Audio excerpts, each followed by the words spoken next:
Welcome, everyone. How wonderful to be a messianic community in an intimate and evolving universe. In one mountain, many paths. Our mission is what Barbara Marx Hubbard and Dr. Marc Gafni call the planetary awakening in love through unique self symphonies. We activate a new humanity and awaken as a new species, Homo Amor, the fulfillment of Homo sapiens. As a church, a synagogue, a mosque, a temple, a zendo, no one is excluded, everyone is included, and we come together to attune to the evolutionary impulse awakening within us. I am Kristina Tehel, the co-executive producer, along with Krista, Josepha, Jacqueline Clark, and Jamie Long, and we are so delighted to be together with each and every one of you for week 267 of our live community broadcast. What a privilege it is to be part of this global community where we contribute to humanity's flourishing. Teachings from One Mountain are in books by Dr. Marc Gafni and Barbara Marx Hubbard. On our website resources page, you will find books like Soul Prints, Your Path to Fulfillment by Dr. Gafni, where using the power of myth, biblical and folk, and his personal experiences, Dr. Gafni offers wisdom on forming bonds based in truth and love, along with penetrating analysis of our obstacles. Our live One Mountain broadcast is also the key place where new teaching, new leading edge Dharma, new dimensions of the new story emerge for the very first time. Receive mystical gifts, step closer into the new universe story, and create with us our great library, the Homo Amor Library, Memory of the Future. I give a ginormous shout out to Jacqueline Clark, who, with holy devotion and hours of sacred focus each and every week, works with our video team and with our sacred texts and is looking for a person to assist her. If you would like to work directly with Jacqueline, and I recommend you don't pass up this opportunity, please do reach out to me for the holy opportunity. My email is in the chat box now. Working with the teachings is a way to deepen unique relationships in the community and study the Dharma. Use the Zoom and Facebook chat function to say hello, to let us know where you're from, and to resonate the Dharma. On Zoom, check that your chat settings say everyone so we can all hear from you. Sign up for and read our weekly emails. There you find our replays, community activities, feature videos, volunteer opportunities, celebrations, surprise, and inspiration. Now, for what to expect today. First, a recap from myself from last week. Then Dr. Marc Gafni sets our intention Then Krista invites us deeper into community. David will resonate the evolutionary love code. Then we move into our evolutionary sermon with Dr. Marc, and sometimes from Barbara Marx Hubbard. To close, we bring everyone on for an intimate dance practice and our goodbyes. Marc writes evolutionary love codes. Marc and Barbara studied those codes together, often comparing them with Barbara's own 52 codes for conscious self-evolution. These codes crystallize the new story of humanity, quote, evolving the course of consciousness and culture, which is the source code of love, unquote. We have the privilege to be a part of the emergence of these first principles and first values. The Dharma gates are open, as Dr. Marc Gafni often says. Every week we are blessed to serve each other and the evolution of love. Our commitment is to the quality of what we are communicating, and for each of us to take part in this creative process of articulating a new story for a new humanity. So because of all of this, we consciously decide that we won't forcefully try to end at exactly a certain time, but promise fullness and explosion, to let magic evolve, to serve the evolutionary process. And we will do our best to end around 11 o'clock Pacific time. Of course, if you need to leave early, please do. And we look forward to being with you next week. I welcome all who are new. We need you. Know that each week is a standalone, and every week's broadcast does build on the week before. One mountain, many paths is so radically committed to telling the new universe story. So here goes my Dharma recap from last week. We're looking at the movie Dune in our spiritual practice of reading a text of culture to practice sense making. Dune is not just a hero's journey, nor a male coming of age movie. Frank Herbert's 1965 science fiction novel Dune asks, how do we create the new world?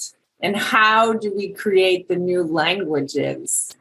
Herbert writes a Messiah story. He's reaching, searching, opening doors. We emerge from Dune with a vision of creating that better world. We need leaders. We need messiahs. Political leaders must be mystical leaders. He's wrestling with the right issues, asking the right questions. In the great traditions, the better world was made dependent on a particular form of leadership. And that form of leadership was called Messiah, the one who incarnated in their body, spirit, and psyche, the new human and the new humanity.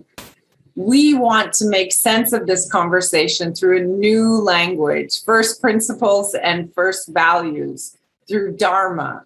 We state the Messiah, or Homo Amor, is not just an individual human being, but Homo Amor, like Homo sapiens, is a genus, not just one Messiah, but the democratization of messianism. We are each messiahs, re-embracing charismatic leadership, taking responsibility for stepping into personal destiny of leadership, being aware of the potential corruptions of leadership, knowing that the leader is always an imperfect vessel for the light. We are also wildly aware of the tragedy of the messianic figure, that everyone is waiting for the Messiah, that we disempower our own capacity. We need a unique self-symphony based on the democratization of messianism. Like the story of Dune, we have the capacity to bring together our shamanic mystical skills with political, diplomatic, powerful, visionary leadership and actually download the core of the Messianic movement. This is the holy paradox and the holy vision that we aspire to at this moment in history. A big group of us, a world in which every person is literally a Messiah. And ultimately, our world is transformed and new languages are created, a new human and a new humanity. We are on the edge of extinction. This is our revolution. There's an evolutionary impulse. There's movement, deepening relationships, new languages. The self-reflective Homo sapiens triumph in new possibility with the spirit of the divine moving through us. Be willing to lay it down, to go all the way in this lifetime, to get uncomfortable, to take responsibility for the whole thing, to sleep and to dream this revolution. Be willing to birth the new language, which becomes an evolving source code for a culture in meta crisis. Ask, how do we hold this gang together? How do we move forward together? We need the spark of the holy charismatic leader, a community of democratized messiahs, animated by authentic leaders. We move through stages of development. We don't just remain at this plateau of humanity. Now, I invite us to more deeply enter the holy and sacred space of one mountain, many paths, and I turn my word to you, Dr. Marc Gafni. Haley, thank you so much for this gorgeous Dharma recap. And what week are we in? 267? Could that be? Is that even possible? Oh my God. Welcome, everyone. Welcome, welcome, welcome. So first, I want to just give a special welcome to, all the people who are a little bit sick around the world, because I'm a little bit sick. So feeling a little feverish, I have little chills kind of going through me. So just, when we get sick, right, we can either kind of fight it off. And of course, we should do whatever we can to get better, right? For sure, in all the good ways. But we also can just kind of relax into it and let it open us up. So I want to just kind of relax into being sick. And any of you who are sick out there, we'll be a little sicky together. And we have an insanely important week this week, like a wildly huge, important week. So first, I want to thank Haley for a fantastic Dharma recap, right? Really, really beautiful. I want to just comment on one thing and tell you, send me the Dharma recapitulation last night. The first line, when I heard it out loud, it sounds different than when it's written. So when Haley began by saying, we are a messianic community, so her intention emerged gorgeously, right, out of last week, right? And how we played with this idea of Messiah. Of course, we're not going to identify with that particular phrase because it means something very particular, right? In the particular zeitgeist today, the Messianic community usually means a certain kind of Christian or Christian Jewish community or a Jews for Jesus community, et cetera. So I'm going to bless all those communities, but we're not going to identify, right, with those particular communities. We're going to identify with a much broader, bigger sweep. And so what Haley meant was, and I think it's really deep, and you can't really understand that phrase, right, out of the context of last week. So I want to just get the context that Haley did in the Dharma recap for a second, because it's wildly important. When we talk about, and I want to set our intention today, this is intention setting. I want to set our intention with this context of what we mean by Messiah, which was everything we talked about June last week. Did we have an incredible week last week together? We had an incredible week, right? Just kind of breaking Dune open and understanding it as a text of culture and what its mistakes were, what its strengths were, and what the the 7 pillars of enlightened community, which we need to actually refashion our world in this moment between utopia and dystopia. So I want to set our intention. And if you're new, right, mad welcome, welcome, welcome, welcome, welcome. And let us know in the chat box, say hi, and share your name, right? And just huge, fantastic, gorgeous welcome. Who are we? Let's just set our intention. I'm going to set our intention through just a couple of words on this notion of messianic. But who we are is, we are a group of revolutionaries. That's who we are.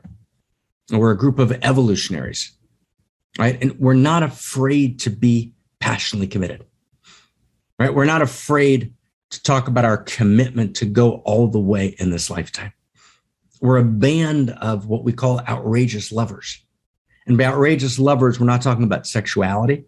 We're talking about the eros. There's 12 billion years of eros before sex, right? Eros is the eros, what Charles Sanders Peirce, the great polymath, called the evolutionary love, right? The eros that animates all of reality, that moves through us. So when we say we're a band of outrageous lovers, we understand that this eros, this outrageous love that moves through reality, moves through us, and it moves through us uniquely. And that we come together, right, as unique expressions of that outrageous love, unique expressions of the eros of reality. We come together, we actually form a unique self-symphony. And what my beloved evolutionary partner, Barbara Marx Hubbard, and I always talked about for the last years was the vision as we step into this place between utopia and dystopia. We need a vision that's going to animate reality. It needs to be a political vision of new possibility, right? We need to move from ordinary democracy to what we call synergistic democracy, in which we're actually participatory. We're an educated participatory citizenship world over. And we're participating in unique self-symphonies where we each give our unique gifts. And our unique gifts are unique expressions of the eros of reality moving through us. And we show up with our unique quality of being, our unique quality of intimacy and desire, with our unique capacities. And we join hands. And a unique self-symphony is not a top-down organization. It's a bottom-up, self-organizing, self-actualizing movement. It's the very movement of eros and cosmos, which self-actualizes to higher and higher levels of coherence, of intimacy, of possibility. So in this moment, as we face potential dystopia, there's also a potential utopia. There's new possibility, right? There's new emergence. And the new emergence are new qualities and possibilities of how we are together and who we are together. And the new emergent possibility is precisely this notion of unique self-symphony. This self-organizing universe, the self-actualizing cosmos coming awake through us in new possibility, the possibility of what it might mean to be a human being. And we call that the new human and the new humanity. So that's the idea of Messiah, right? Messiah means that there's a quality of humanity that's not yet actualized, right? So Messiah is the word used in the lineage for the utopian possibility of the new person, right? The new human, the new humanity, and therefore also the new community, right? The new congregation, if you will, right? The new band of evolutionary lovers. That possibility, that messianism, is deep in the great traditions, and it's deep in the techno-optimism that kind of animates Silicon Valley, right? There's a deep sense we can create something new. Now, the techno-optimism that animates Silicon Valley is important. And Barbara loved the technical world, the technological world, and she loved to talk about it, right? And Joycey says to me, right, we need Barbara. We totally need Barbara. Joycey, happy birthday. Happy birthday, Joycey, right? Oh my God, right? And Barbara's with us. And one of the things that Barbara was excited about was technological possibility. And Barbara and I went back and forth, and I would talk about the dangers of technology, what we call techno-feudalism. But Technology has, Barbara's absolutely correct, enormous possibility. So techno-optimism is a messianic sense. It's got to be rooted. That's the tragedy of the techplex today. It's not rooted in first values and first principles. So we need a techplex rooted in first values and first principles, for sure. But for now, let's celebrate that messianic moment in the techplex, right? That techno-optimistic possibility, right? That's messianism.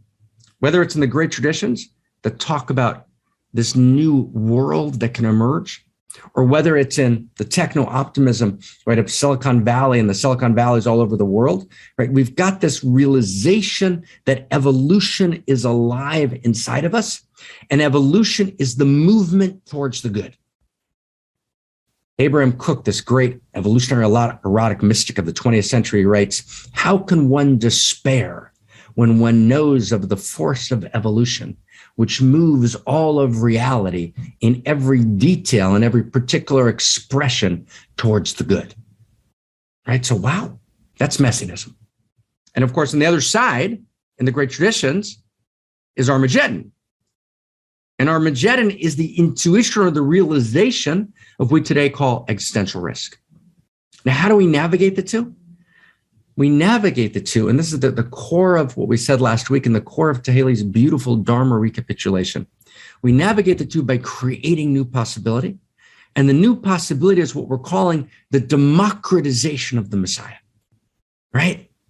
The democratization of Messiah means that Joyce's Messiah and Kristina's Messiah and and Suzette's Messiah and Tom's Messiah and Sean and Victoria, who I just had a beautiful conversation with this week, right? Their Messiah and Daniel's Messiah, right? And Topher's Messiah, and Terry with his brother Warren in Wisconsin is Messiah, right? And David, right? The great clip master, right? David is Messiah, right? Right? That actually, we actually own that dimension of ourselves, which is already a superhero. How many people here have ever been to see a Marvel superhero movie? I once had a lovely conversation with Avi Arad, who's the gentleman who owns, the Marvel franchise, an Israeli man who lives in Los Angeles, right? About the kind of the vision, right, of the superhero. Right? It was at a Rosh Hashanah kiddush, right? A Rosh Hashanah little luncheon. And I remember the conversation, right? The superhero was written by a couple of boys in Cleveland, Ohio. That's where Superman came from, who were raised, right, in the Hebrew wisdom tradition of Messiah, right? Marx, right, comes out of that tradition as well. Messiah means we can create a better world. We can actually, right, we can do it. And that actually that quality lives in us. Now, the mistake of the Superman franchise that begins the superheroes, right, is the Superman franchise operates like the Jesus franchise. There's only one person doing it. That doesn't work. Marx actually had a better sense of the deep sources, right? There's got to be a messianic movement. We have to all play our role. We have to all access the energy inside of us, which is messianic energy. And so that's not going to be a language that we're going to use all the time, because the word messianic is confusing to people, but I wanted to restore that language. We want to restore that language and create new language. Now, friends, what's the new language that we use for homo amor? This is what happens when you have chills and you have a fever. I apologize. What's the new language that we use for Messiah? Right? Homo amor. That's language we use. Right? Homo amor. And what is homo amor an expression of? Right? Homo amor is the fulfillment of Homo sapien. Right? Homo amor is love. Right? Amor is its insides are aligned with love, the eros, the evolutionary love, the outrageous love that animates reality. And homo amor is not a person, it's the new genus, like Homo sapiens is a genus. So it means that we're not going to end with Homo sapiens. It means that's not the end of the story. There's a new human possibility, which is dying, yearning, longing to be birthed. And when we meet crisis, our crisis is a birth. Crisis is an evolutionary driver. So at this moment, between utopia and dystopia, we can actually birth Messiah or homo amor. Now, what's homo amor language for, friends? Anybody? What's homo amor really language for? What's it really, right? What's it really language for? Anybody? What's it really language for? Does anybody? What's homomore really language for? What's it really saying? Right? It's love. Yes, love and love. I can't wait to see you in February. Right? It's the new story. Homomore is an expression of the new story. That's absolutely true. The new human, right? Shahati, right? Yes, our fearless leader in Amsterdam. Right? What else is it? Anybody? What else is it? Right? It's outrageous love, Derek, for sure.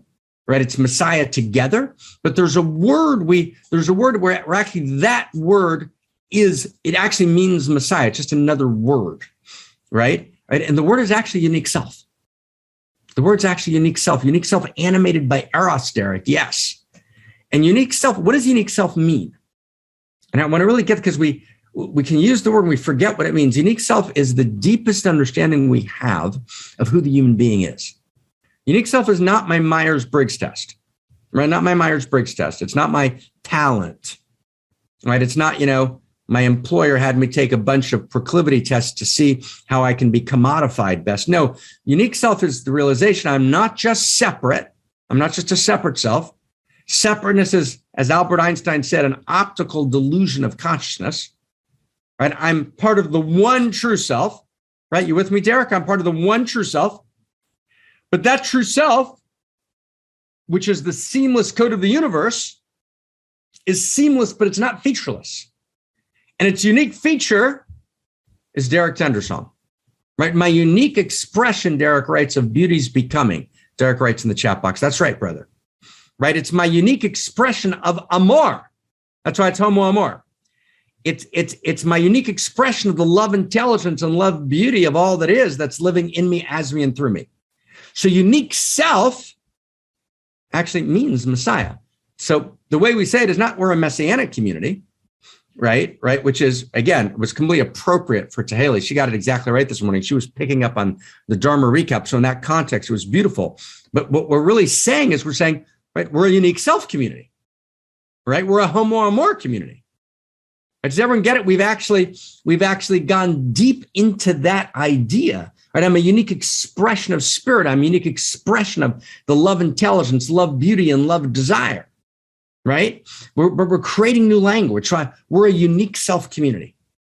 Now, in a unique self community, what does every person do? Every person plays their instrument, right? And we evoke, right? Like a little earlier, right? My dear friend Timothy Paul Arye wrote, "We're the Messiah together." So what does that mean? Right? It means we evoke in each other Messiah. We evoke the Messiah in each other. We evoke the unique self in each other, right? And that's a big deal. Everybody knows that a different part of me shows up depending on who I'm talking to. Do we all know that? Is that true? A different part of me shows up depending on who I'm talking to. Is that right? So when we show up with each other in the band of outrageous lovers, right, then we evoke that dimension of us, which is a superhero.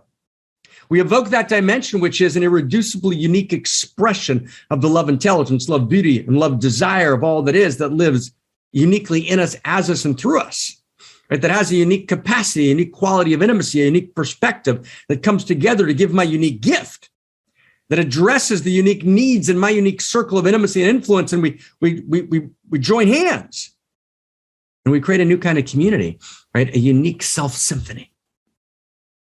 Right? That's a unique self-symphony.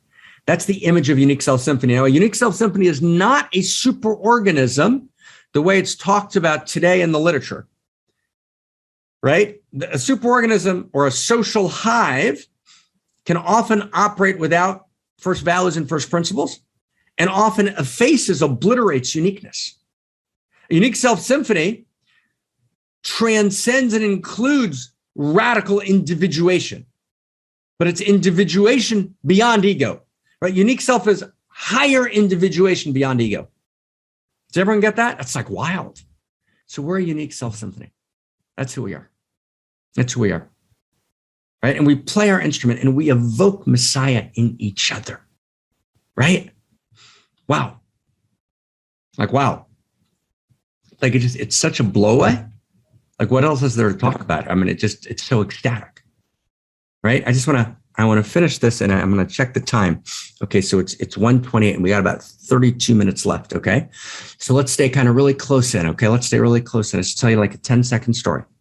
but it's a story that you know, I hope. We said it before, it's a Hasidic story. It comes from the Hebrew wisdom Hasidic tradition.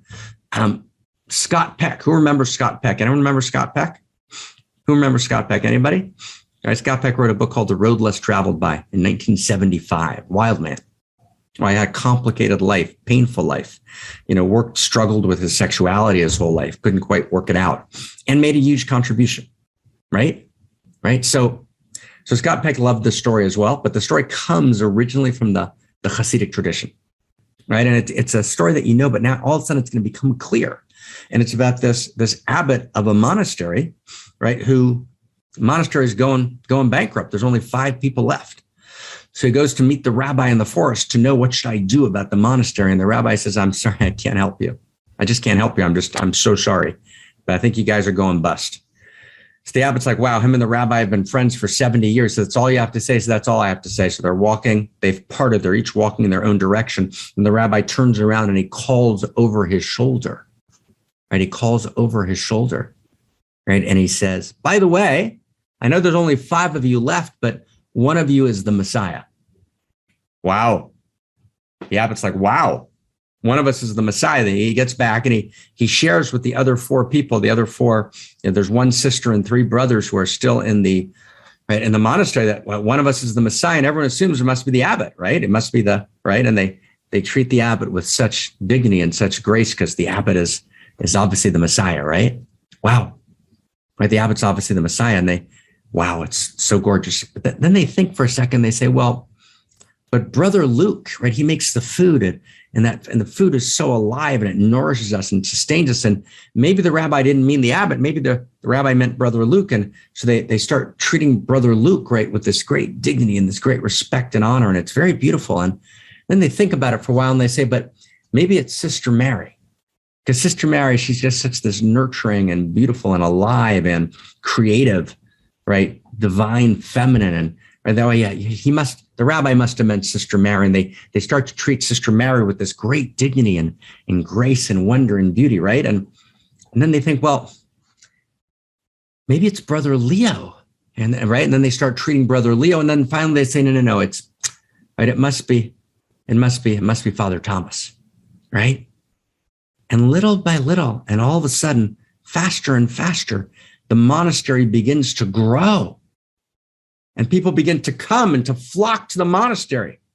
And it's bursting at the seams because everyone has heard of this place where everyone treats each other like they're the Messiah, right? Wow. That's a band of outrageous lovers. We evoke the Messiah in each other, right? We evoke the unique self in each other, right? That's who we are. Who we are is who we evoke in each other, right? It's what part of us is called to show up when we're together, and that's who we are. It's not about Paul Atreides in Dune, who's the singular figure. It's not about the Christian or Jewish version of a messianic community, as beautiful as they are, nor the Muslim version, nor the Confucian version, right? Where there's a central one Messiah. It's about the democratization of enlightenment, which is the democratization of leadership. Yes, we need leadership. Yes, we need charismatic leadership. Yes, that has an important role. But at the very center is the Dharma, right? Is the first values and first principles, which we all incarnate uniquely. And every person has in them the root of Messiah, and the root of Messiah, translating the word from the Aramaic, right? The root, the Shoresh Mashiach, the root Messiah is exactly what we call unique self, right? What we call evolutionary unique self, right? So we have to evoke from each other our confessions of greatness. When we're in each other's presence, when we meet each other in the chat box, when we meet each other offline, when we meet each other at the summer festival, when we meet each other, wherever we meet, right? We have to evoke when I'm in the presence, right, of someone from this community of outrageous lovers, right? This revolutionary community, right? I just want to confess my greatness, right? Right? In the old traditions, you would meet, right, the priest and you'd want to confess your sins.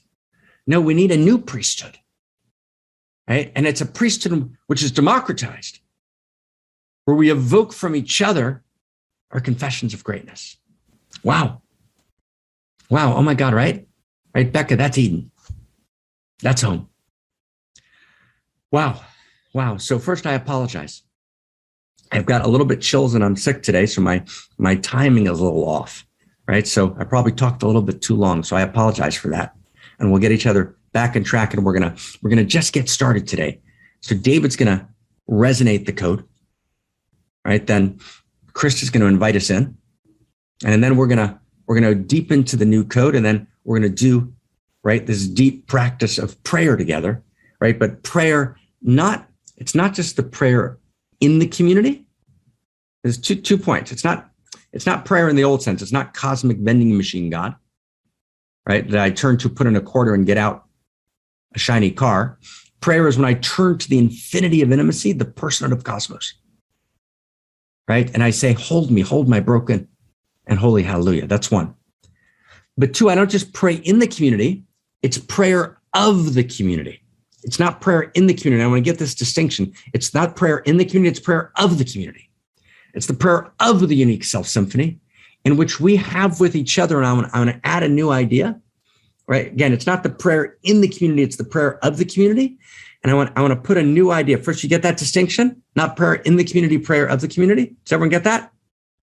That's one. And two is what we have as a band of outrageous lovers. And I want to create a new idea. We have existential complementarity.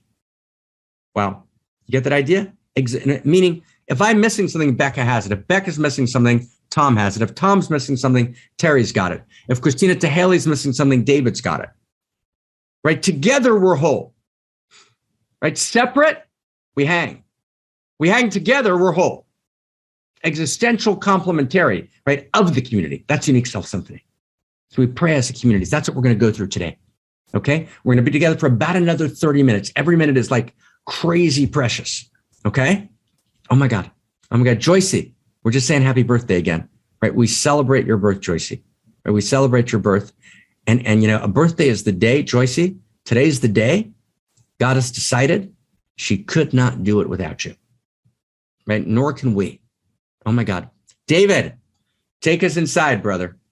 Take us inside to this week's code. Oh my God. All right. Thank you, Dr. Mark. And then we'll go to Krista for the lovely song to invite us inside. Friends, welcome. Do you feel that impulse that Mark is evoking? I feel it. So let's take a moment as I'm about to resonate the code today to actually feel into our yearning. Feel into our yearning for more, to be more, to feel more, to love more, to expand, to wake up. Feel into that yearning for goodness, that yearning to express our greatness, to access that messianic energy as Mark was talking about. So here's this week's code. People are not naturally good. The belief that people are naturally good is wrong and dangerous. People are inherently good. People are inherently good. Belief that people are not inherently good is also wrong and dangerous. So I'll do it one more time. Feel into this. People are not naturally good. The belief that people are naturally good is wrong and dangerous. People are inherently good. Belief that people are not inherently good is wrong and dangerous. So with that, I turn my word to you, my beloved lady Krista, to take us inside, invite us to step in. Thank you. Thank you, David. Thank you, Mark, for those beautiful words. And they're just bringing tears to my eyes to feel the depth of this community, the depth of outrageous love that is pouring through us. And I just feel so grateful to be held in so much love and to be invited more and more and more to step into my greatness, to be called into my greatness.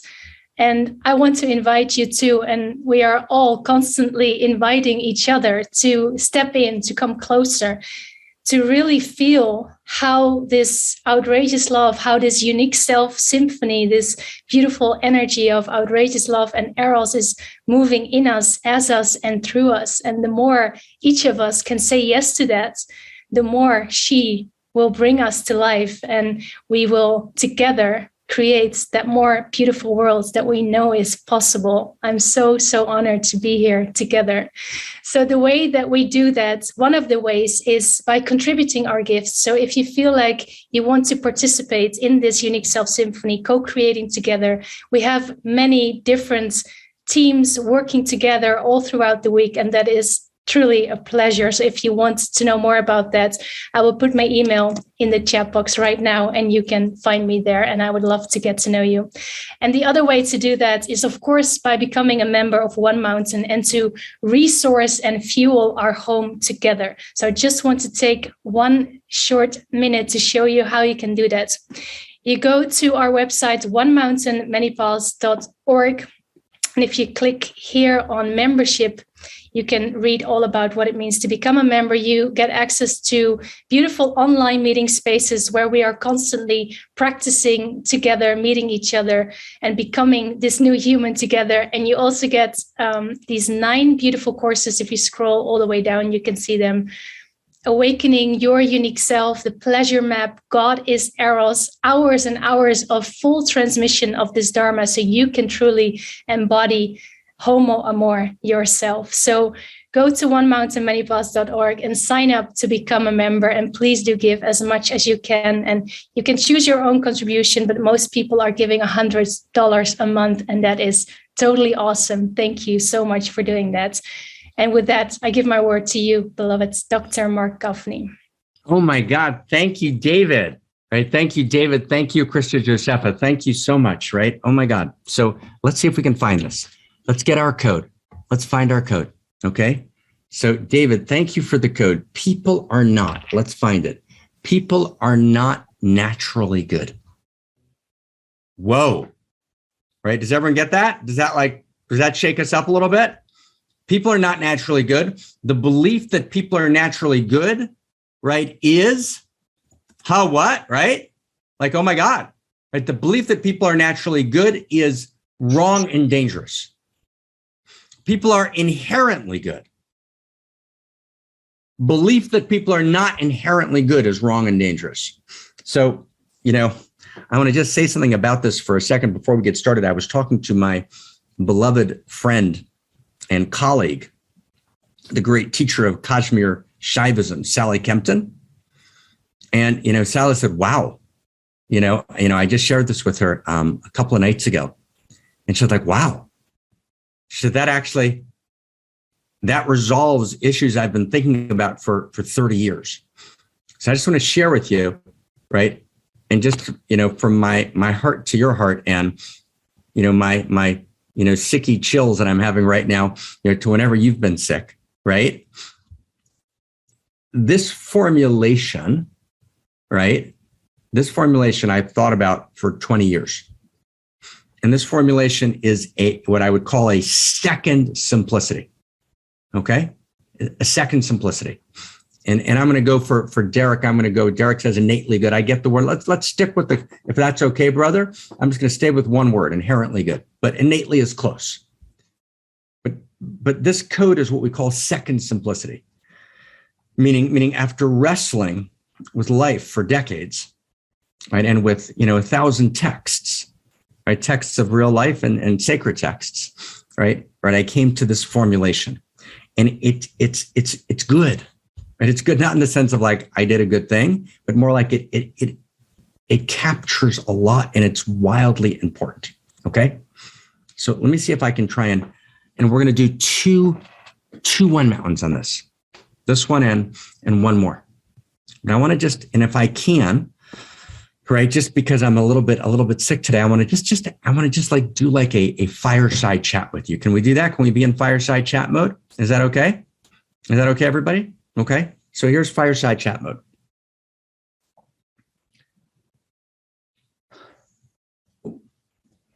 Why is the belief that we're naturally good wrong and dangerous? Okay. Why is that wrong and dangerous? And what do we mean by good? And what does naturally good mean? So let's start with babies. Are babies good? No. I've never met a good baby in my life. Right? Never. I love babies. I'm mad. I mean, how can you not be in love with babies? A baby walks into the room and, right, the whole room gets turned upside down. We love babies. But babies are not good. I've never met a good baby in my life, ever. There are no good babies. So I want to get that really clear. There are no good babies any place in the world, right? Or let me say differently, there's no naturally good babies, okay? Babies are cute. They're not good, right? They're not naturally good in that sense, right? So, or we say it differently. Babies are inherently good. They're not naturally good. And what do we mean by that? What we mean is that a baby hasn't chosen goodness. A baby hasn't practiced. A baby hasn't trained, right? And goodness has to be trained, right? You never get goodness if you don't train it. And if we don't train goodness, we devolve, right, to our lowest common denominator. And the lowest common denominator goes cruel. I've met many, many, many kids who behave cruelly. Right? And cruel kids become cruel adults. And lots of adults have a deep cruel streak in them. And that cruel streak expresses itself. It can express itself in an argument, right? Moments that we don't want televised. It can express itself in a kind of contraction, right? And a shutting off to the larger world. But there's 1,000 ways cruelty expresses itself. But the core of it is, in order to become good, right, you have to, there's no way to become good without, in some super serious way, training goodness. Okay, you have to train goodness. Now, training goodness is not about making up a set of ideas and then conditioning people to those ideas. That's called conditioning. That's not training. Training means I know goodness is real, and then I train, right, in order to realize that which lives inside of me. Okay? Let me give you a simple analogy. Okay?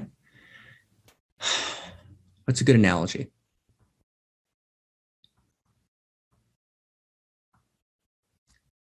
We're inherently, right? Inherently, we have bodies. Okay?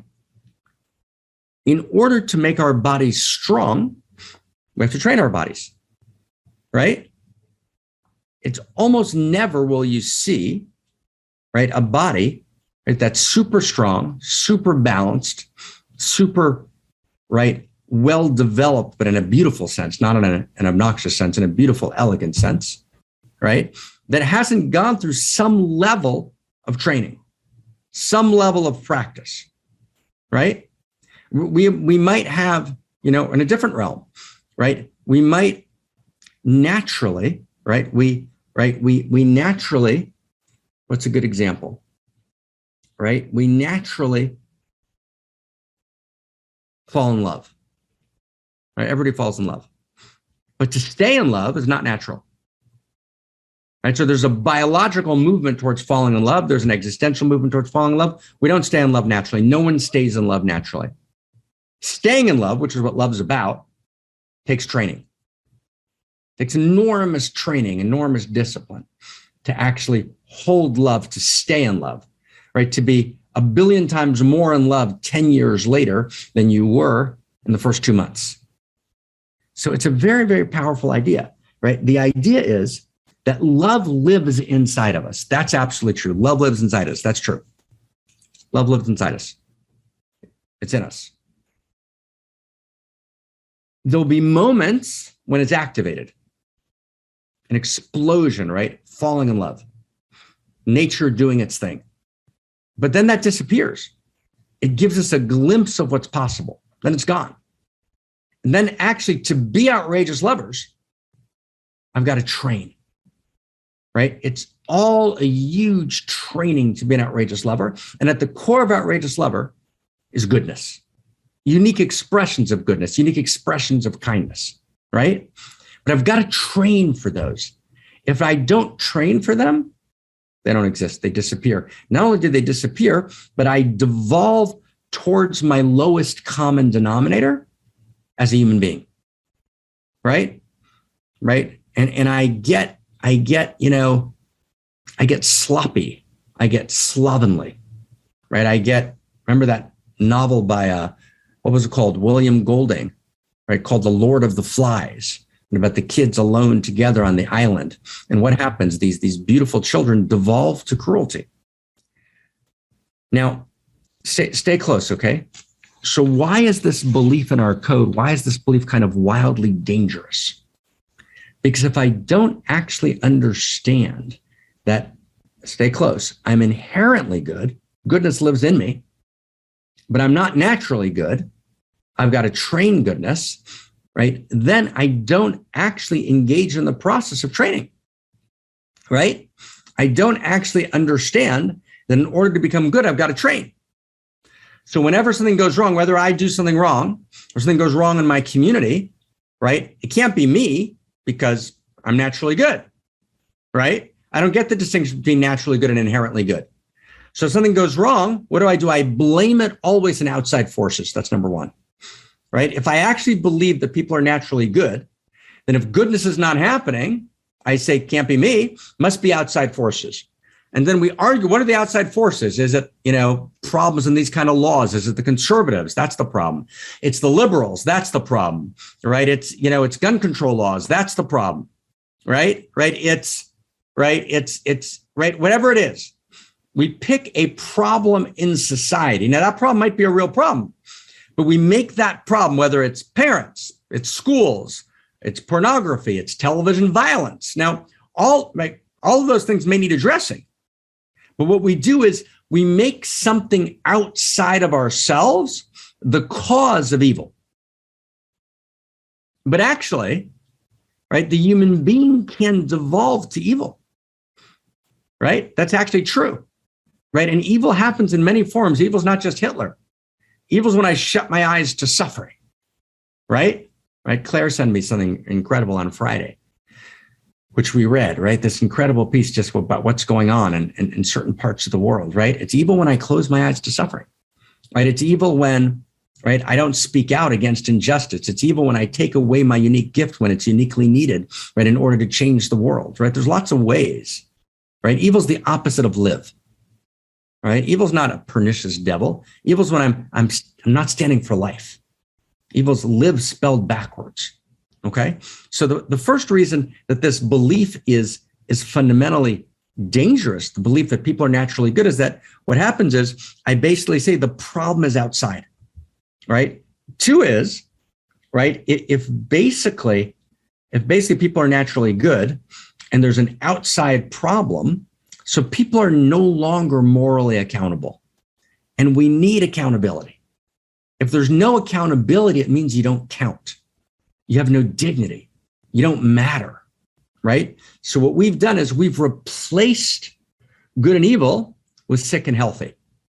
Does everyone get that? We've created what Kristina Hoff-Sommers calls a therapeutic culture. No one's ever morally accountable. There's never good and evil. There's only sick and healthy. Now, I want to stay clear. I want to be really close here. I want to be really careful here, right? Let's say in the 50s, around the world, everything was about good and evil. And no one got that it was actually sickness. Sometimes there were real issues of sickness that needed to be worked with, and everyone was made about this kind of pure moral good and evil. And we didn't get trauma. We didn't get, right, sickness and health, right? So that was important. So we then moved beyond that. And we actually incorporated models of sickness and health. But then we left good and evil behind, right? We need to now go to level 3. Yes, we get sickness and health. That's important, right? The varieties of therapy are important. And then we need to move to level 3, and so we reclaim moral accountability. And moral accountability means, it doesn't mean that if someone makes a mistake, we cancel them. It means that if you make a mistake, you take responsibility for it in the best way you can, and you commit to transform.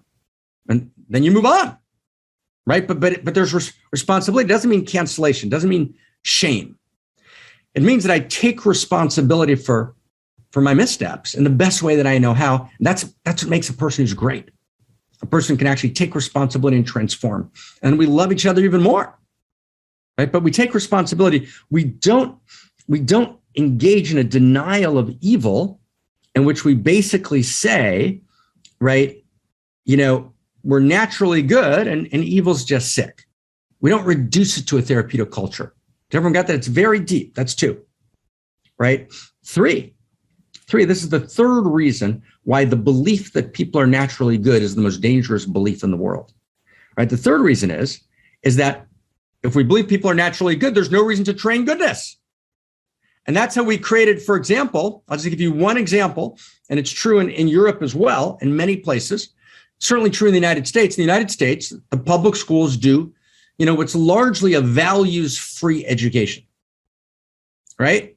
I was able to go to Bronx High School of Science in New York or to Exeter Academy and talk to the kids. Is there intrinsic good in the world? Intrinsic obligation to do good? Or is it just your option? It's your decision. And 99% of the kids said there's no intrinsic obligation to do good. That's why Mark Zuckerberg was educated at Exeter. It's a big deal. Okay. So in other words, if we believe that we're naturally good, why would you train for goodness? And if we believe that we're naturally good, we can actually justify, a school system in which there's no education for goodness. So the entire school system is just about skills, right? And we've completely split between, let's say, the STEM professions and the humanities, and the humanities themselves are based on a kind of disqualification of value, right? We're interested in the aesthetic, but we don't actually understand the good. Okay, so that's 3. 4, right? If we're naturally good, so if there's a problem with our goodness, it means it's from forces that are outside of us, then essentially, right, we don't need to change our inner values, right? We don't need to engage in a process of transformation of our values. We don't need to up-level our values. We don't need to evolve our values. We don't need to be involved in that conversation at all because the problem is outside. And so what I got to do is I've got to fix society. Now, we clearly believe that fixing society is unbelievably important. That's for sure. That's hugely important. Of course it is. It's not a binary choice. But what happens is we focus our energy on the fixing of society and not on the fixing of ourselves. The fixing of ourselves is not an issue. Instead of fixing ourselves, we actually get self-indulgently obsessed with our own interior, mood experience. And then we go to therapist after therapist to talk about it, right? And as we reduce, our moral responsibility to a therapeutic experience. Does everyone get that? And so we don't engage in the process of self-transformation, which is the major process of a human being. You cannot trust a human being who's not engaged in a process of self-transformation, who's not engaged in tikkun. That's number 4. And finally, number 5, right? If we think people are naturally good, then the basic struggle is between the human being and society and not between the human being and herself, the human being and himself. Right? We actually abandon, the tension of the great struggle within ourselves, right? Now, if you abandon that tension and you abandon that struggle, you'll never be a gorgeous human being, right? Because people are not naturally gorgeous. People train to be gorgeous. It's wild. Does everyone get that? I mean, this is a huge conversation. It's a huge conversation, right? All of life is about training goodness. I don't become unique self. I don't become homo amor without engaging in a constant, gorgeous process of weightlifting, right? I'm training. And the delight of my life is to engage in that process of training. Now, last piece, the reason the training works, the reason it's so ecstatic, the reason that our training is animated by kind of ecstatic urgency and by a joy is because although we're not naturally good, we're inherently good, right? We participate in goodness. Goodness is our deeper nature. And here I want to make a distinction. We'll close in a second. Right? I want to distinguish between my surface nature and my deeper nature. Right? Right? You know, there's a beautiful song, Amazing Grace. Right? And Amazing Grace, right, talks about, you know, I was lost and now I'm found. Right? And he talks about it. This happened. It's a Christian song, so it's about being found, you know, in this particular tradition by the Christ. But his point is, he's got to do something in order to be found. He's got to believe. Now, in the Christian tradition, right, what believing means is, right, is not a dogmatic belief. The deeper teaching of belief is, I got to believe in reality. I got to believe in myself. I've got to step forward. But we actually have to take that Amazing Grace song. We've got to deepen it. It means I was lost, and then I trained, and then I worked, and then I struggled, and now I'm found. Right? I've got to be my own Messiah, and I got to know that Messiah lives in me, and that amazing grace lives in me because I'm inherently good. And goodness is godness. Taste and hear, tamur u ki tov Adonai. Taste and see that God is good. Godness and goodness are the same. They're not just an etymological accident, right? So I'm inherently good. No matter where I've fallen, goodness lives in me. No matter how much I've given up, goodness hasn't given up on me, right? Goodness lives in me. Goodness calls me. And actually, I don't feel alive. I don't feel good, right? I don't feel like I'm realizing my life unless I'm engaged to realize that goodness. And I want to realize it through effort. I want to sacrifice for it. I want to be in that great heroic journey towards my own self-transformation so I can step into my unique expression of goodness, which is my unique self, right? Like, wow, that's goodness. I'm inherently good, right? That's huge, right? I am goodness. That's why what we call anthro-ontology works, meaning the reason I can know ethics from my own clarified interiors, because my own clarified interiors are good. So last distinction. So my surface nature, right? At my surface nature, I'm not naturally good. Okay, got that? But there's this distinction I want to make between what I want to call my first nature or my surface nature and my deeper nature, my second nature. Surface nature and depth nature. I'm not naturally good at the level of my surface nature. But at the level of my depth nature, my deeper nature, wow, there I'm inherently good. Right? I'm totally good. I am only goodness, which is why I'm aesthetically, right, existentially, psychologically devastated when I'm not living the fullness of my goodness. My goodness never gives up on me, even if I gave up on my goodness. So wow. So the surface belief that dominates, right, the communities of the mainstream media, right, much of the liberal communities, right, which says I'm naturally good, huge mistake, single most dangerous belief in the world for all the reasons we enumerated. But the conservative teaching that says, wow, they always cite the verse. The verse is, for the heart of the human being is evil from his youth. And they say, no, the person's not naturally good. And then they give a big talk about that. No. Yes, the person's not naturally good. The person's inherently good. We're all inherently good, and we're all inherently good uniquely. Right? So we're gonna do a prayer today, but instead of doing Leonard Cohen, the Holy and Broken Hallelujah, we're gonna actually turn to Krista, and we're gonna meet in the chat box afterwards. Okay. So, right. So let's get it. Let's get it deeply. Let's get it deeply. Okay. Right. Like, oh my God, let's get this. Let's get this really deeply. So I'm not naturally good. Right. I'm inherently good. Number one. Number two, my goodness needs to be trained. Okay. Right. And my goodness is it's really simple. Right. You don't need to define goodness. We know what goodness is. I mean, there's lots of, right. We got to talk a lot about first values and first principles that constitute goodness. But goodness means I behave in a good way that's kind, that's loving, right? That breaks my narcissism, that supports, that's devotional, right? That's creating better space between me, more love, more kindness, more goodness, more truth, more beauty, right? So again, let's get it clear. I'm not naturally good. That's the most dangerous belief in the world for the 5 reasons we outlined. Number 1. Number 2, I'm inherently good.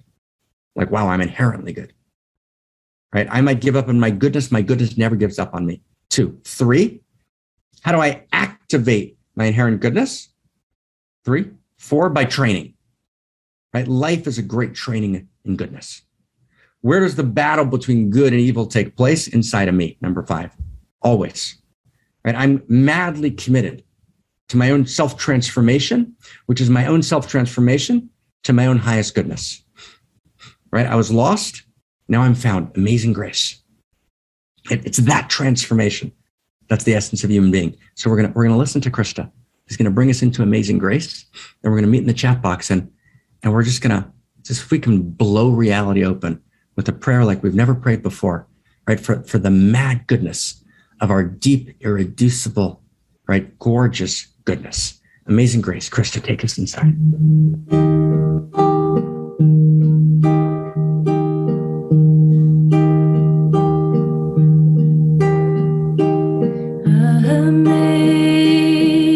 Amazing grace, how sweet the sound that saved a soul like me. I once was lost, but now I am found.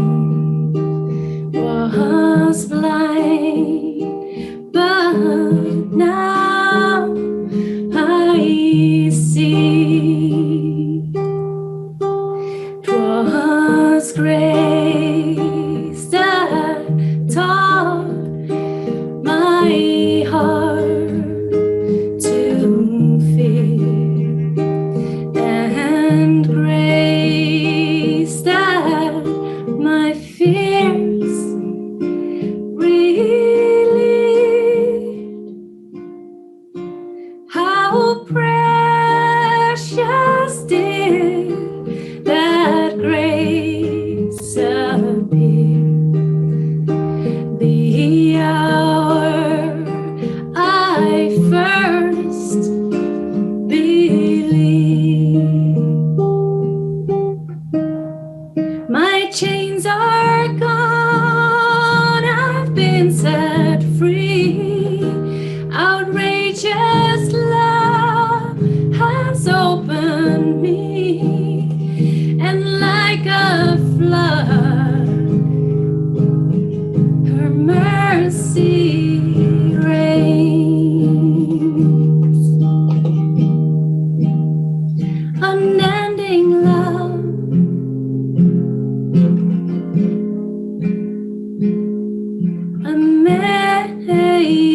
amazing grace.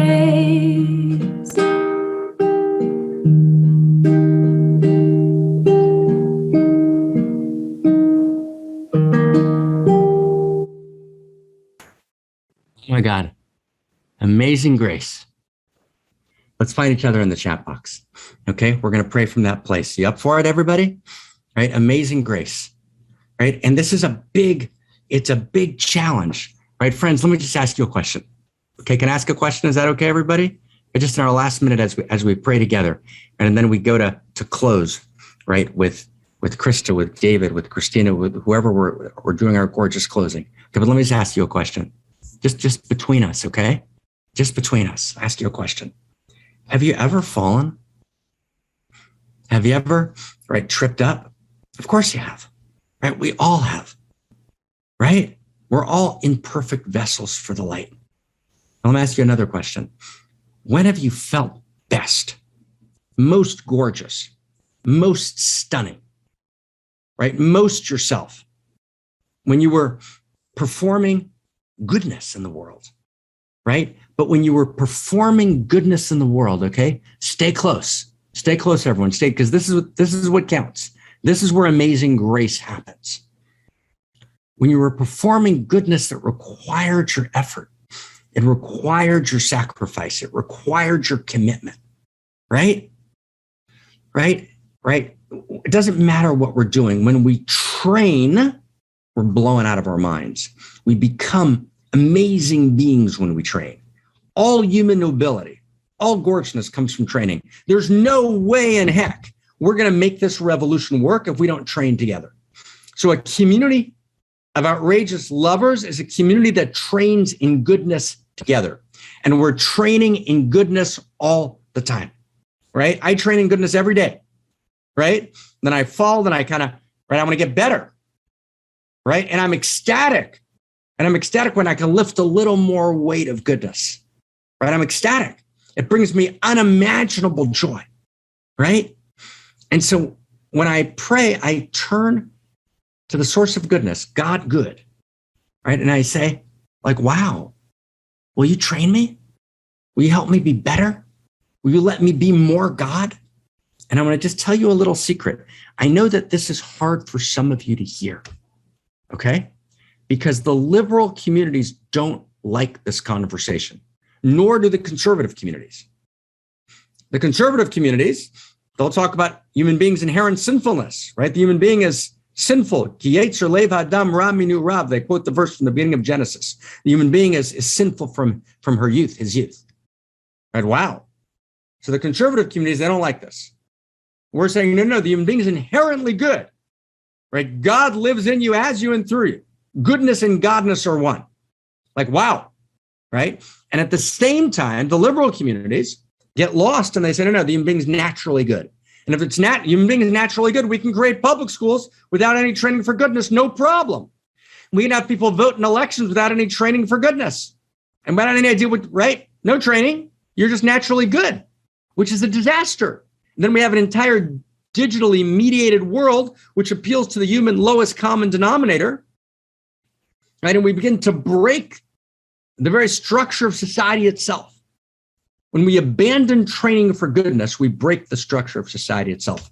And we generate, right? The kids running the techplex in the world today in their mid-30s, early 40s are kids who were generated in a school system which there was no training for goodness. Got to train for goodness. And there's no greater joy. A band of outrageous lovers trains for goodness together. And friends, we all make mistakes, but we're making mistakes in the right direction, right? So here's the prayer. Here's the prayer. Are we ready? Are we willing to kind of pray and say, oh my God, right? God, reality, spirit, love, wherever you're turning to the transcendent, will you train me for goodness? Will you help me? Amazing grace. We turn to amazing grace. So we're turning our prayer to amazing grace. Okay? We turn to amazing grace and say, amazing grace, will you train me for goodness? Right? Amazing grace, will you train me for goodness? So who's willing to pray in whatever your words are, train me for goodness, right? Make me God, right? Make me good. I know I can't do it myself. That's the point of the song that Krista sang so gorgeously. I can't do it myself. I need you to train me. Right? Will you train me for goodness, please? Like I beg you, I'm on my knees. I'm pleading with you. Will you train me for goodness? I need help. I need help, right? David got it. I need help. It's that simple. I need help. That's amazing grace. I can't do it myself. I need help. And I need help. Will you help me? I need a trainer. I need a trainer. God, will you be my trainer? Amazing grace. Will you be my trainer? Goddess, will you be my trainer? Will you hold me? Right? Amazing grace. I was lost and now I'm found. Right? Oh my God. Right? Oh my God. Right? Hold me, train me. Right? Hold me, train me. I need help. Right? Right? Hold me, train me. Right? Find me. Right? So find me. Amazing grace, please train me for goodness. I need help. Help me. Hold me. Amazing grace, will you train me for goodness? Right? Oh my God. Oh my God. And so our closing song, here's our closing song. But this time I'm going to ask Krista to actually give us amazing grace again. We're going to end with amazing grace, but give it to us with like one level up energy, right? Meaning kind of almost like it's like a little faster and a little more just kind of like it's moving, right? We can just kind of feel the amazing grace. Krista, close us in amazing grace if you can.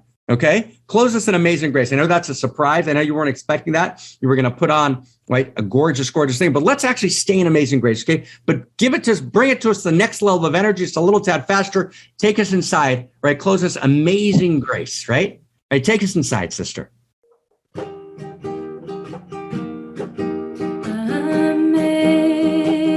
Amazing grace, how sweet the sound that saved a soul like me.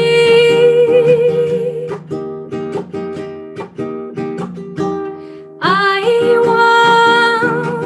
once was lost, but now I am found. I was blind, but now I see.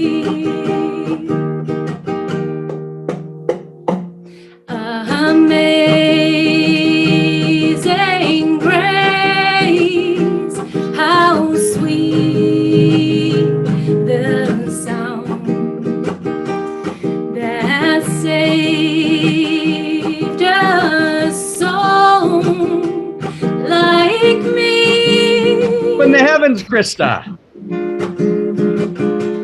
I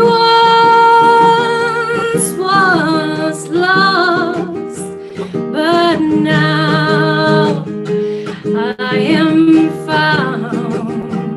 Was blind, but now I see. My chains are gone, I've been set free. Outrageous love has opened me, and like the flood, her mercy reigns, unending love, amazing grace.